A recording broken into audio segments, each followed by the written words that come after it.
শহীদ স্মৃতি সংগ্রহশালা উত্তরাঞ্চলের সর্বোচ্চ বিদ্যাপীঠ রাজশাহী বিশ্ববিদ্যালয়ের সবুজ প্রান্তরে মুক্তিযুদ্ধভিত্তিক সংগ্রহ নিয়ে গড়ে উঠেছে দেশের প্রথম শহীদ স্মৃতি সংগ্রহশালা।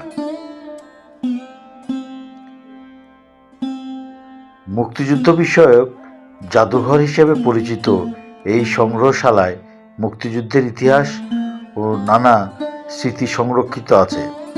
তরুণ প্রজন্মকে মুক্তিযুদ্ধের চেতনায় উজ্জীবিত করতে 1976 সালে রাজশাহী বিশ্ববিদ্যালয়ের শহীদ মিনার কমপ্লেক্সে এই সংগ্রহশালাটি যাত্রা শুরু করে। প্রতিদিন এখানে অসংখ্য দর্শনার্থী আসেন।